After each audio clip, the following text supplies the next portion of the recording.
Os apóstolos são trabalhadores da última hora. Quem disse? Foi Jesus. Jesus, no Evangelho de João, capítulo de número 4, ele disse: vocês dizem que faltam 4 meses para começar a colheita, não é? Levantai os vossos olhos e vedes, o campo já está branco para a ceifa. Uns já semearam, e vocês estão entrando no trabalho deles para poder recolher aquilo que já foi feito.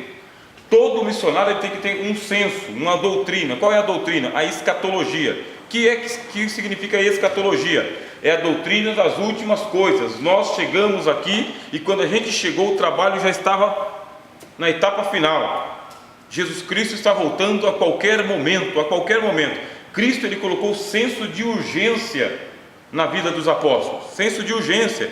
Jesus ele contou o sermão profético, Mateus capítulo 24, Lucas capítulo 21, Marcos capítulo 13. Jesus contou o sermão profético. Ele disse o seguinte: olha, acautelai-vos de que aquele dia não vos pegue de surpresa, porque será semelhante ao dono de uma terra que saiu para uma terra distante e deixou um empregado tomando conta. Quando ele voltou, ele pegou aquele empregado descansando e batendo nos empregados que estavam trabalhando.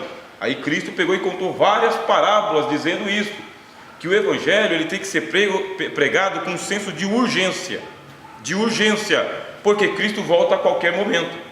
Nós somos os trabalhadores de última hora. Se vocês já leram essa parábola, sabem do que eu estou falando. Cristo contou uma parábola dizendo: o reino dos céus é semelhante a o dono de uma vinha que saiu às 5 horas da manhã e contratou uma turma. Depois ele saiu às 9 da manhã e contratou outra turma. Saiu ao meio-dia e contratou outra turma. E quando era mais ou menos 3 horas da tarde, ele contratou uma outra turma. Aí ele mandou essas 4 turmas para a mesma vinha e ele disse o seguinte: agora nós vamos acertar as contas, começando pelos últimos, porque os últimos serão os primeiros. Por que ele contou essa parábola? Para dizer que nós cristãos, nós no evangelismo, nós somos os trabalhadores de última hora. Nós não temos tempo que a gente acha que a gente tem. Esse tempo foi tirado de nós, porque Cristo já veio para trazer a salvação no primeiro século. Esse tempo que nós estamos vivendo aqui, que é o tempo da graça e da misericórdia, ele é contado no relógio de Deus como a última oportunidade, a última chance, a última, e é esse sentimento que deve estar no coração de cada missionário, cada evangelista, que eu não tenho tempo. O apóstolo Paulo ele tinha um senso escatológico. Tanto é que quando o apóstolo Paulo escreveu a primeira e a segunda carta aos Tessalonicenses, tinha gente que acreditou tanto na pregação do apóstolo Paulo que achava que Jesus ia voltar naqueles dias, porque era a pregação de Paulo: estou preparando vocês como uma noiva que está ataviada para o seu noivo. Aí ele escreve para os Gálatas dizendo assim: eu espero não estar correndo em vão, porque é muito chateante para um apóstolo saber que ele trabalha tanto e ele recolhe pouco. Isso aí é uma chateação, é uma tristeza, é uma decepção para Paulo. Por isso que ele escreveu aos Gálatas: espero que depois de ter corrido bastante, eu não fique decepcionado em ver vocês se perdendo. Quando ele estava pregando aos Tessalonicenses, ele pregou com tanta veemência sobre a volta de Jesus, que tinha irmão que ele abandonou o emprego, parou de trabalhar, porque ele estava esperando Jesus voltar. Olha o tamanho da eloquência de Paulo, a convicção, a força que tinha a pregação de Paulo, que ele pregava o seguinte: Jesus Cristo vai voltar a qualquer momento. Foi por isso que ele falou assim, num instante, num piscar de olhos, antes do toque da última trombeta, porque a trombeta soará, os mortos ressurgirão incorruptíveis, e nós, você vê que aí ele está usando o nós, terceira pessoa do plural, nós, os que ficarmos vivos para a vinda do Senhor, seremos arrebatados juntamente com eles nos ares. O apóstolo Paulo também acreditava que a volta de Jesus era iminente, é algo para acontecer na nossa geração. Nós perdemos isso. Por que nós perdemos isso? Primeira aula de missiologia que eu passei para vocês lá, que até o pessoal ficou tão desanimado que não quis voltar mais, né? Qual que foi? Eu falei do panorama da pós-modernidade. A pós-modernidade tirou de nós esse senso de urgência. Realmente nós não estamos acreditando que Jesus Cristo voltará na nossa geração.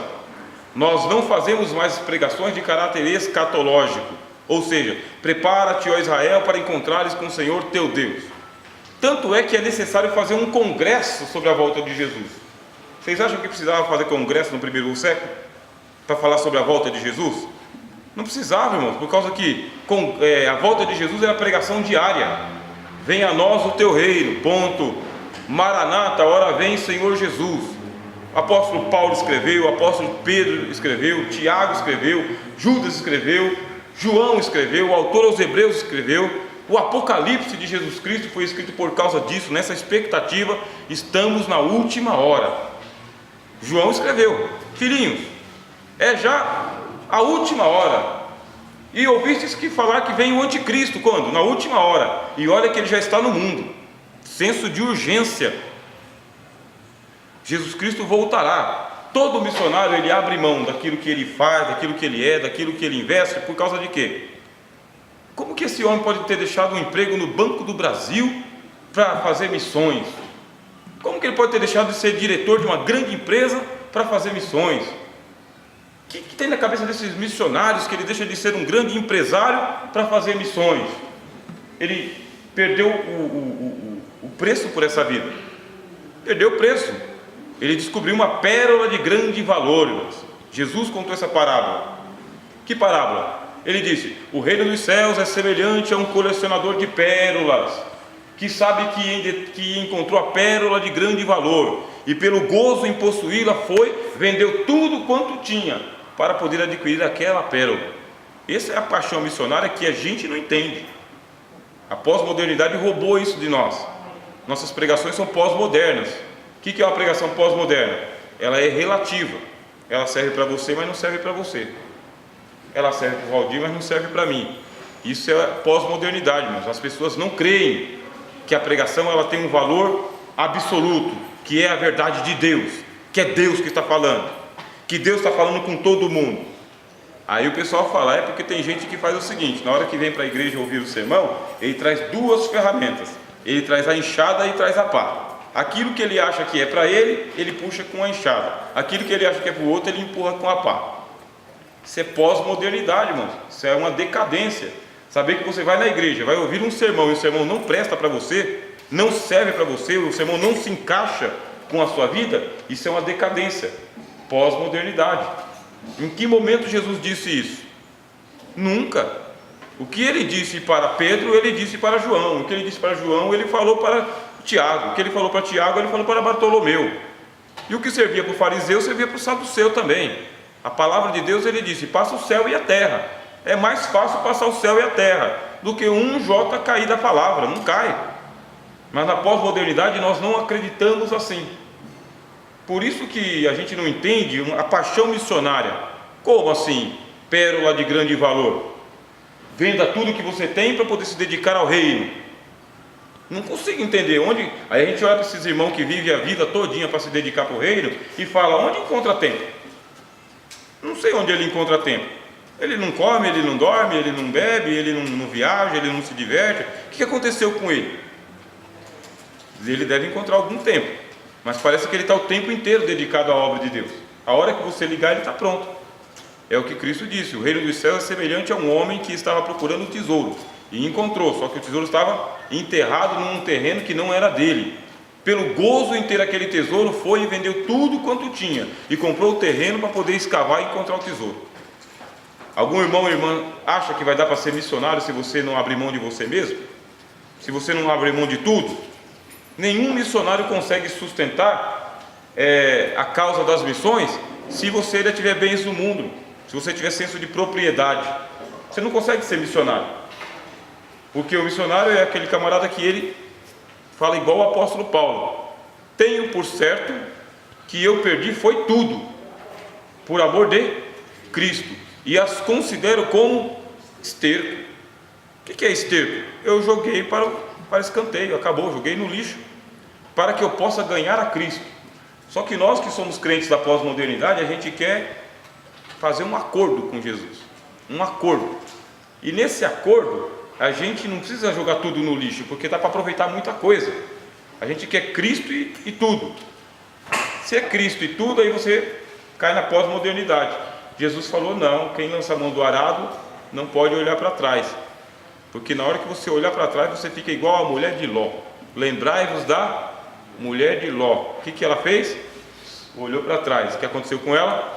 Estátua de sal. Por que Cristo tinha que falar da mulher de Ló? Por que não falou de outra mulher? Tinha que falar da mulher de Ló? Mas ele falou, irmãos. Nós precisamos recuperar o senso de urgência, porque na hora que está todo mundo assim, sabe? É só mais um evangelismo. Mas vai uma pessoa lá e fala, é a última oportunidade que essa pessoa vai ter de aceitar a Jesus. Prega com essa convicção. Anuncia o evangelho como se fosse a última vez que você tivesse a oportunidade de falar o evangelho. A última. Como se você não fosse voltar mais. Como se Jesus está passando por aqui e não volta mais. Prega com esse sentimento. Cristo vai te entregar essa alma, porque está em você o senso de urgência, em você. Os missionários, eles perguntavam assim, por que eu tenho que pregar o evangelho 2 vezes para a mesma pessoa, sendo que existem milhões de pessoas que não ouviram o evangelho nenhuma vez ainda?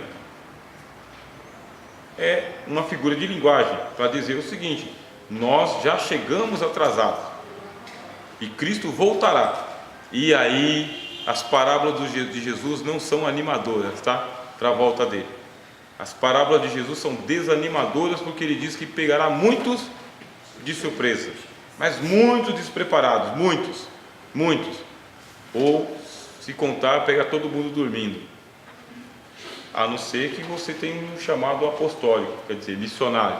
Aí você está disposto a entrar no trabalho e entra com tudo. Com tudo. Deixa eu dizer uma coisa para os irmãos. O trabalho de Cristo, ele é tão envolvente, que chega uma hora que você tem que tomar uma decisão. E na hora que você tem que tomar uma decisão é muito difícil, porque ninguém tem a paixão que você tem, nem a vocação e nem o chamado que você tem. Ele é muito complicado você atender um chamado que ninguém entende. Como assim? Mas não tem como você se envolver na obra de Deus pela metade, irmãos. Não tem como. Isso aí começou com quem? Isso aí não é que começou, mas vamos lá. Sai da tua terra e da tua parentela. Não tem como. Aí levou um sobrinho com ele. O que aconteceu com o sobrinho? Transtorno. Aconteceu até uma guerra mundial, por causa que sai da tua terra e da tua parentela. E ele levou alguém com ele, que não foi chamado. Você não consegue se envolver na obra de Deus pela metade e dizer, sou agradável a Deus. Isso aí é coisa da pós-modernidade. Pós-modernidade, que quer dizer que a gente é polivalente, pode fazer tudo. Pós-modernidade tem esse negócio de polivalência. Faz um pouquinho aqui, outro pouquinho ali, mais ou menos. Quando o Senhor me chamou para o Evangelho, que eu li o apóstolo Paulo escrevendo assim, Carta aos Romanos, capítulo 12. E aquele que vai ensinar, que haja dedicação ao ensino. Aí eu falei, bom, se eu for ensinar a palavra de Deus alguma vez, é porque eu tenho que ser dedicado a isso aqui. Mas muito dedicado. E pronto, aí não parou mais. Você vai fazer, você tem que fazer inteiro. Tem que se entregar e correr o risco, porque aí Deus está com você. Mas se você faz com reservas, se segurando, não se entrega muito, aí você vai sentir uma cobrança dentro de você. Eu tenho que fazer com excelência. A qualquer momento você será chamado para a eternidade. A qualquer momento. Aí, para terminar esse primeiro vídeo, que não é o primeiro, é o segundo por causa do barulho anterior, mas tudo bem. Terminar, você tem que fazer com excelência aquilo que você está fazendo. Excelência. Leia lá o profeta Malaquias. O profeta Malaquias falou: se você levar esse tipo de oferta para o seu príncipe, ele vai aceitar? Esse animal caolho, com a pata quebrada, todo molambento assim, seu príncipe vai aceitar? E como que você traz aqui? Quer dizer, e que é mais excelente? É o serviço que era feito no templo de Jerusalém, ou é o serviço que é feito no Evangelho? No Evangelho, com certeza. Se na lei ele está pedindo isso, quanto mais no Evangelho ele vai pedir que haja excelência naquilo que você faz. Dedicação. Mas eu tenho que sustentar a minha família, pagar as minhas contas, o ministério não me dá salário. Mas a gente não está falando disso. Estamos falando de uma entrega total para a vocação que você recebeu, que é algo assim, do Espírito. É o pouco que você recebeu, é um talento que você recebeu, é um. Mas pega esse um único talento que você tem e trabalha para o teu Senhor. Mas trabalha para Ele, para Cristo. Sirva a Cristo. Porque tem um monte de gente que está olhando para defeitos dos outros e fala que por causa dos outros não está fazendo bem feito. Mas quem é que vai recompensar você e eu? É Cristo. E quem é que vai ralhar com a gente? Castigar? Cristo também. Faz o que você tem que fazer, mas faz assim, sabe? Com apreço. Apreço significa, tem preço, eu coloco mais. Apreço. Eu estou apreciando, estou valorizando. Isso porque a qualquer momento vamos encontrar com o Senhor nos ares. E quando nos encontrarmos com o Senhor nos ares, nós não podemos ser pegos desprevenidos. Em falta. Senso de urgência é a primeira doutrina que o missionário ele tem que ter. Eu vou dar uma parada no vídeo, vocês fazem as perguntas, aí eu volto ainda.